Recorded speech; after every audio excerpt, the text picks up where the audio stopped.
Quando os irmãos Wright fizeram seu histórico primeiro voo em 1903, eles não poderiam possivelmente ter imaginado o quão longe a aeronave progrediria no século seguinte. O Wright Flyer, como era conhecido, poderia ser cruelmente descrito como pouco mais do que uma pipa motorizada, mas iniciaria uma revolução técnica que encolheria o mundo, permitindo viagens globais em horas ao invés de meses. Também traria, é claro, uma destruição inimaginável do céu, já que a aeronave foi equipada para a guerra.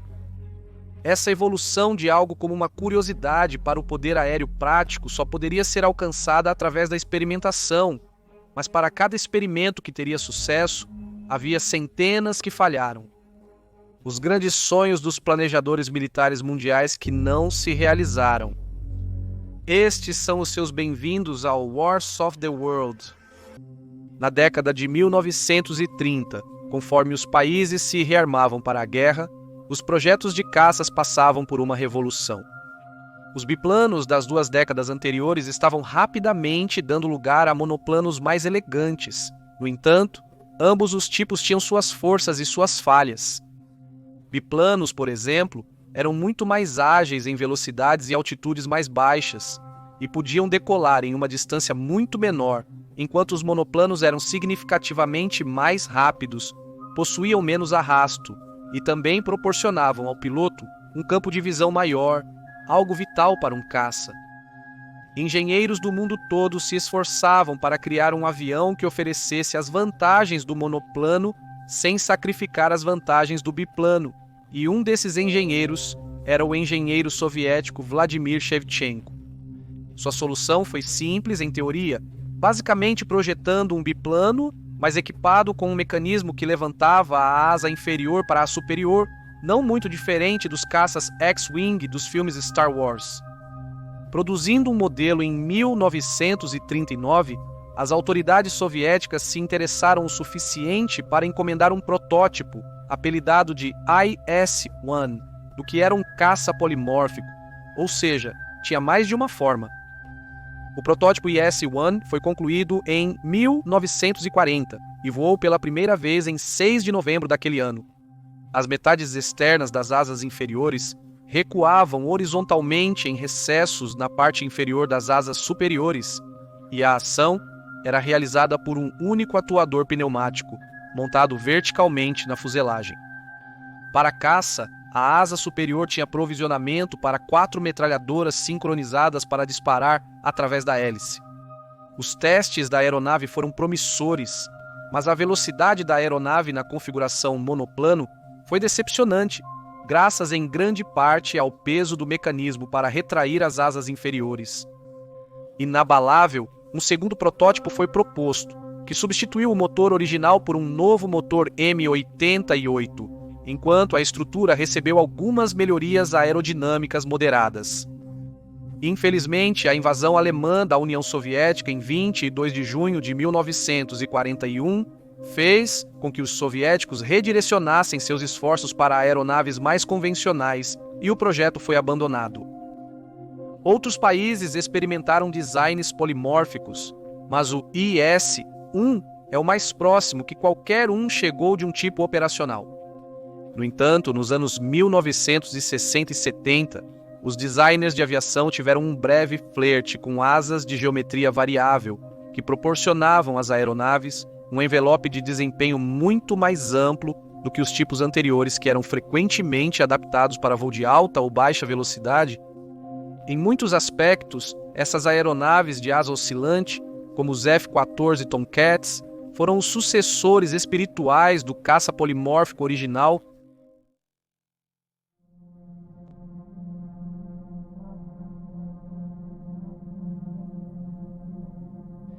No mundo imediatamente pós-guerra, os bombardeiros permaneceram como a principal plataforma de armas estratégicas e, armados com armas atômicas, eles poderiam desferir golpes devastadores contra cidades inimigas.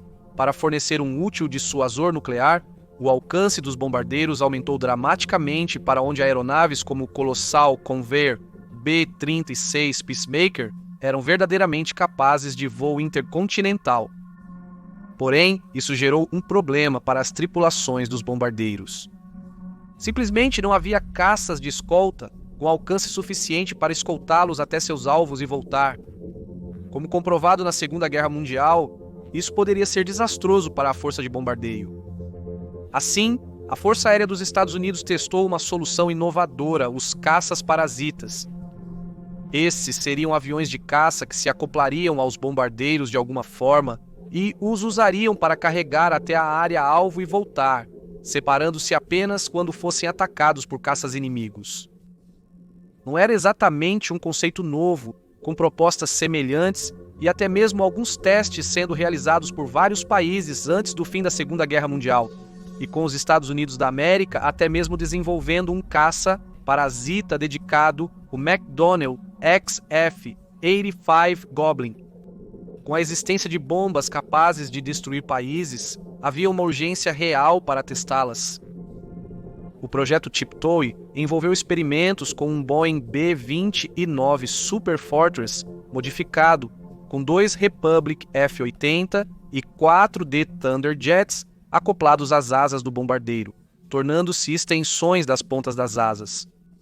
Os F-80 e 4 então desligaram seus motores para economizar combustível, embora os pilotos ainda tivessem que controlar suas aeronaves em uníssono com os movimentos dos pilotos do bombardeiro, tornando isso, talvez, a demonstração máxima de voo em formação. Conforme o programa de testes continuava, um sistema de controle de voo automático foi projetado que eliminaria a necessidade dos pilotos de caça manterem o controle.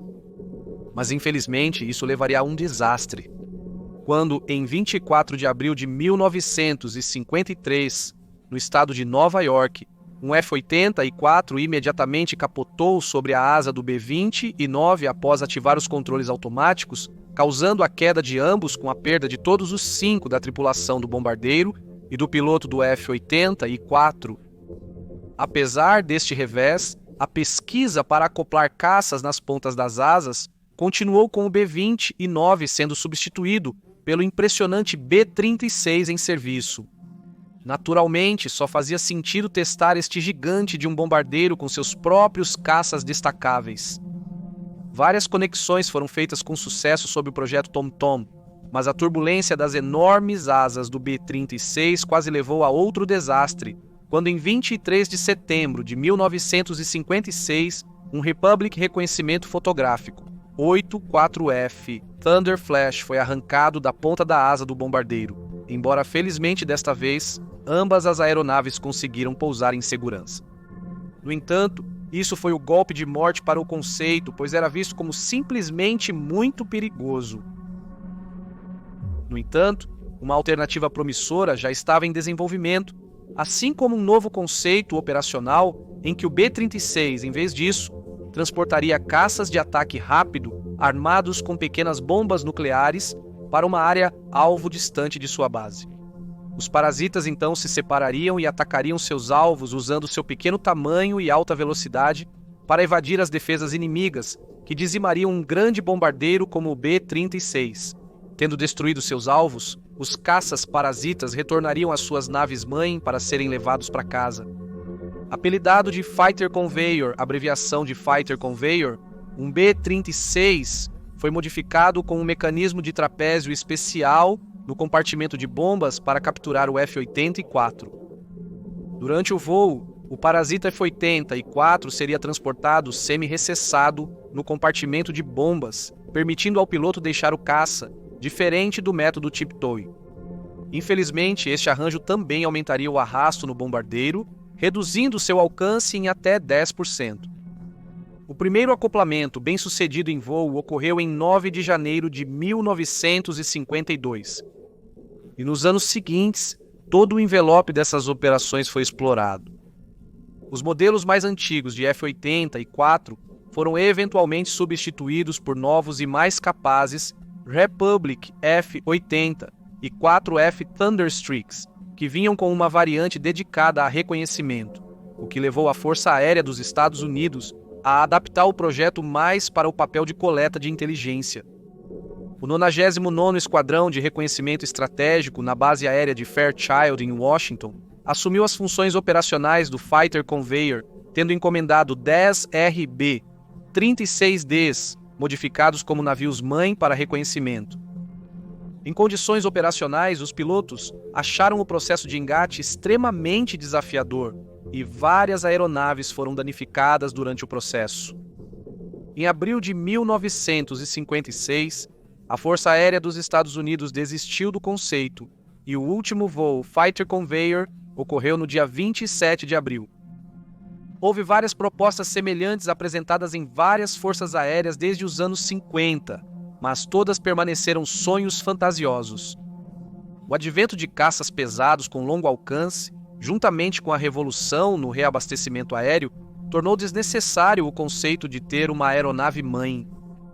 Além disso, a partir do final dos anos 50, até mesmo a importância dos papéis de escolta de bombardeiros diminuiu à medida que os mísseis balísticos intercontinentais começaram a substituir os bombardeiros como o principal meio de entregar o Armagedon nuclear. O caça-parasita é a história de uma boa ideia para os anos 40 que simplesmente não era mais necessária quando finalmente começou nos anos 50.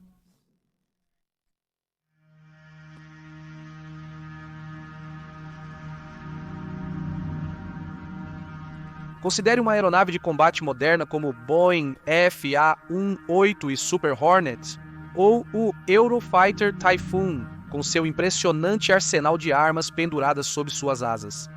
Essas aeronaves são capazes de realizar uma ampla variedade de missões com vários tipos de armas, mas uma coisa que todas essas armas têm em comum é que são significativamente menores do que a aeronave que as lança. Agora considere o projeto de mísseis alemão para comparação. À primeira vista, você pode pensar que este é outro conceito de caça-parasita ou que o pequeno caça montado em cima do bombardeiro é o míssil, mas não. Na verdade, o bombardeiro é ele mesmo um gigantesco míssil com o piloto voando até o alvo no caça antes de se separar após iniciar o ataque. O projeto de míssil ovisco alemão foi concebido inicialmente para auxiliar o desdobramento de planadores de transporte de tropas, mas rapidamente percebeu-se que eles poderiam ser empregados em um papel mais agressivo. Substituindo os planadores por bombardeiros sem tripulação, com o compartimento da tripulação sendo preenchido com cargas explosivas pesando quase 2 toneladas, os alemães acreditavam que o projeto do míssil lhes concederia uma arma de guerra de poder extraordinário. Com a carga moldada focando a energia explosiva para a frente no alvo, esperava-se que o míssil pudesse penetrar até 7 metros de concreto reforçado ou cortar ao meio os maiores navios de guerra. Os pilotos de míssil voando no caça identificariam um alvo e, então, a uma distância de cerca de 3 quilômetros, alinhariam as duas aeronaves e entrariam em um mergulho de 30 graus. Com o que agora era essencialmente um enorme míssil ar-superfície travado no alvo, o piloto separaria seu caça e escaparia, deixando o bombardeiro seguir para o fim destrutivo do que foi seu único e último voo. O trabalho nos projetos começou em 1942, baseado em uma proposta de Siegfried Holzbauer, um engenheiro que trabalhava na famosa empresa de aeronaves Junkers. Os testes foram encorajadores, e quando os aliados desembarcaram nas praias da Normandia, a Luftwaffe estava pronta para liberar a nova arma nos navios que apoiavam a cabeça de praia. Deve ter sido algo chocante para as tropas aliadas aparentemente testemunhar as tripulações de bombardeiros alemães realizando ataques suicidas, sem saber que ninguém estava a bordo. No entanto, apesar da confiança alemã nesta nova Wunderwaffe, os resultados foram decepcionantes. A superioridade aérea aliada era nesse momento tão grande que os bombardeiros pesados transformados em mísseis foram atacados em massa por Spitfires e Mustangs, e dos que sobreviveram ao voo raramente acertavam o alvo. 250 mísseis foram implantados durante a guerra, mas tiveram pouco impacto e as unidades que os operavam sofreram pesadas perdas. Não havia uma combinação exata de aeronaves utilizadas, empregando vários bombardeiros e caças para operações com mísseis. E no final da guerra, até foram propostas versões a jato, mas estas nunca se concretizaram. A Alemanha nazista cairia, e a arma que eles pensavam que poderia tê-los salvado acabou não dando em nada.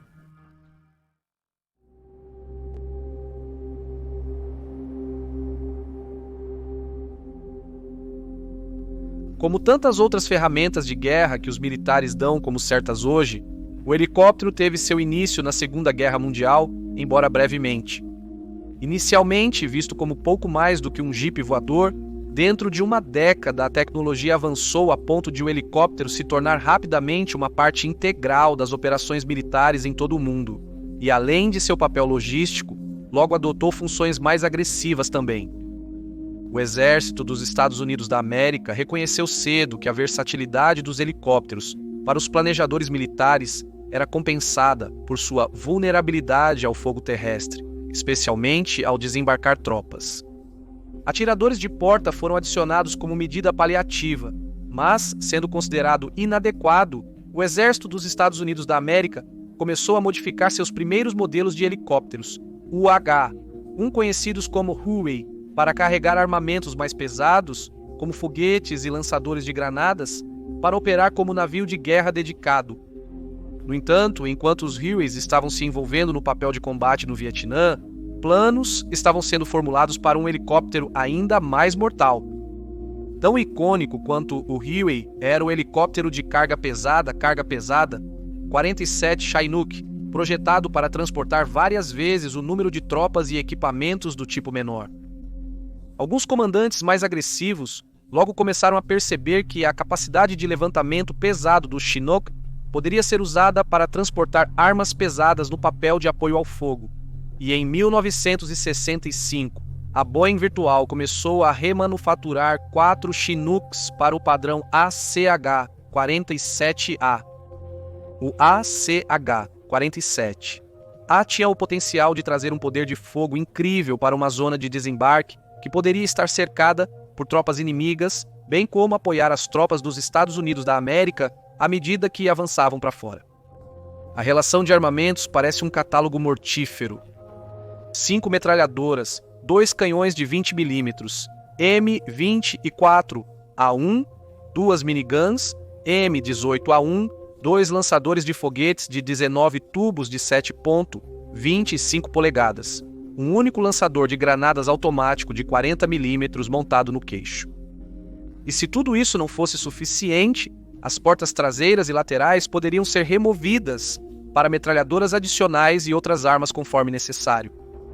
Sabendo que o Chinook seria muito alvejado pelo inimigo, os helicópteros receberam upgrades significativos de armadura para proteger sua tripulação de 8 homens, mas esses, combinados com pesadas cargas de armas, sobrecarregavam até o Chinook, exigindo a instalação de motores mais potentes para compensar a perda de desempenho.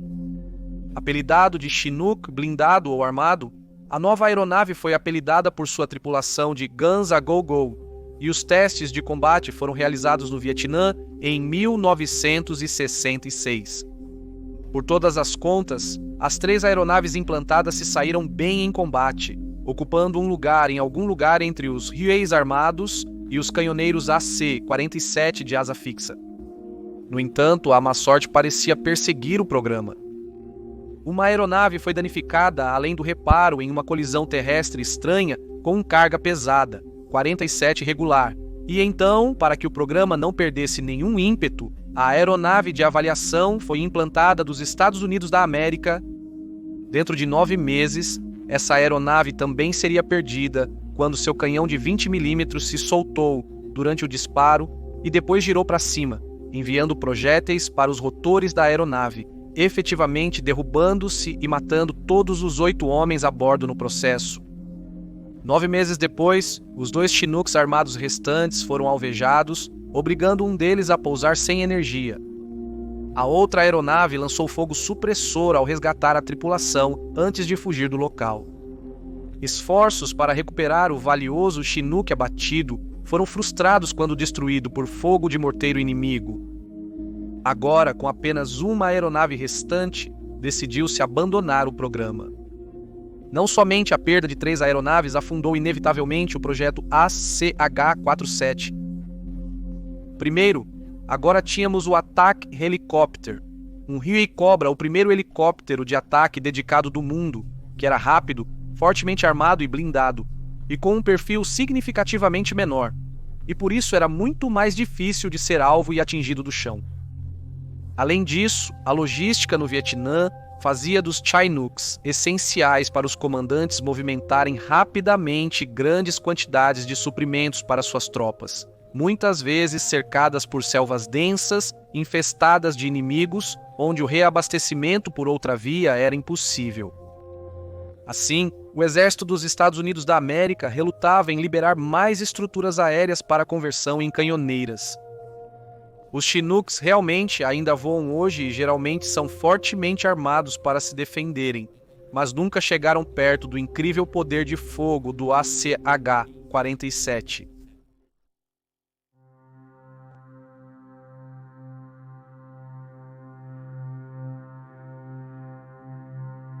Na década de 60, a Guerra Fria estava a todo vapor e, em ambos os lados da cortina de ferro, havia um medo muito crível de que no primeiro dia de qualquer guerra futura, os aeródromos seriam destruídos nas primeiras 24 horas, negando as vantagens do poder aéreo militar para repelir o inimigo. Portanto, havia uma obsessão com aeronaves capazes de decolagem e pouso vertical, decolagem e pouso verticais.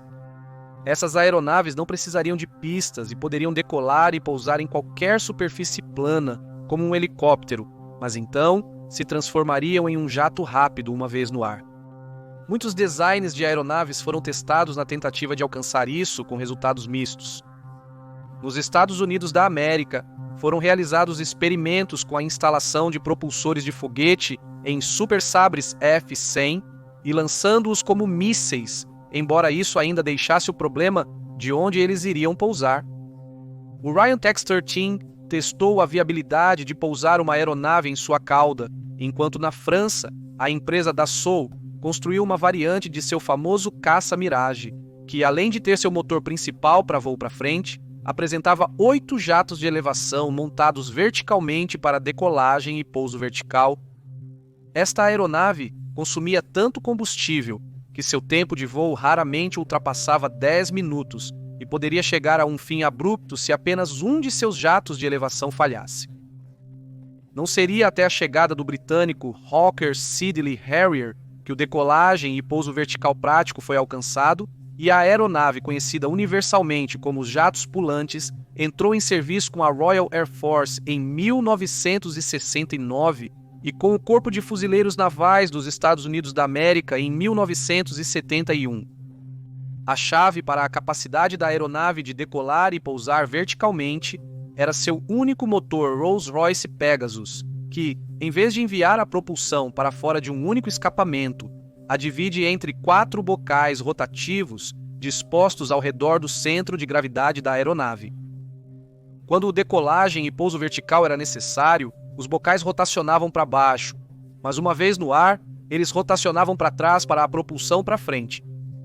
Mas, além de liberar a necessidade da aeronave operar a partir de pistas, a capacidade de decolagem e pouso vertical do Harrier também apresentou uma ampla gama de possíveis opções para seu uso em um ambiente naval. Até a década de 1970, a aviação baseada em porta-aviões se tornou tão complexa e cara que poucas nações podiam se dar ao luxo de continuar operando-as. Agora, no entanto, o Harrier oferecia essa possibilidade e, em teoria, até uma fragata poderia transportar uma aeronave de combate operando a partir de seu convés de helicóptero. Isso levantou a possibilidade de que novos navios de guerra pudessem ser construídos que fossem parte cruzador, parte porta-aviões Harrier, dando a uma marinha poder aéreo por uma fração do custo de um porta-aviões. Houve até uma flerte com a ideia de construir submarinos que transportassem Harriers, embora isso, obviamente, nunca tenha se concretizado. Engenheiros no Reino Unido aproveitaram as possibilidades navais do Harrier e conceberam o sistema Skyhook, que foi projetado para tornar as operações do Harrier a partir de tais navios de guerra mais eficientes e seguras. O conceito empregava o uso de guindastes fixados na traseira de um navio de guerra, ou mesmo a bordo de um navio de carga requisitado, que capturariam os Harriers, enquanto eles pairavam sob eles e, em seguida, os abaixariam até o convés de voo. Como alternativa, o guindaste poderia reabastecer os Harriers, permitindo-lhes conduzir missões mais longas. Outra vantagem que foi rapidamente percebida foi que, com o guindaste Skyhook, Os Harriers também poderiam ser lançados e recuperados mesmo nos mares mais agitados, onde o convés balançaria de um lado para o outro, graças a computadores que manteriam o equipamento de agarrar perfeitamente horizontal. Portanto, o sistema era vantajoso até sobre os porta-aviões convencionais, que ainda demandam um tempo relativamente calmo para operar suas aeronaves com segurança. Também era uma maneira muito mais rápida de colocar um avião no ar do que lançar usando uma catapulta. Esperando explorar totalmente o potencial deste novo sistema, a British Aerospace desenvolveu um protótipo para fins de teste e os testes envolveram o Harrier de 2 lugares da empresa, devidamente registrado como GVTOL. Os testes provaram que o conceito era viável e a British Aerospace tentou atrair o máximo de atenção possível para ele. Mas o governo britânico simplesmente não estava interessado, nem outras nações, principalmente por causa do próprio Harrier. Apesar de seu desempenho superlativo na Guerra das Malvinas, de 1982, o Harrier era lento e uma aeronave comparativamente leve em comparação com tipos mais convencionais. Como tal, o projeto silenciosamente se esvaiu e é deixado como uma das verdadeiramente grandes histórias de e-se da aviação. E aí você tem histórias de aeronaves que poderiam ter mudado o mundo. Deixe seu comentário abaixo com suas opiniões e reações. Curta o vídeo e inscreva-se para apoiar o canal. Obrigado por assistir e te vejo na próxima vez.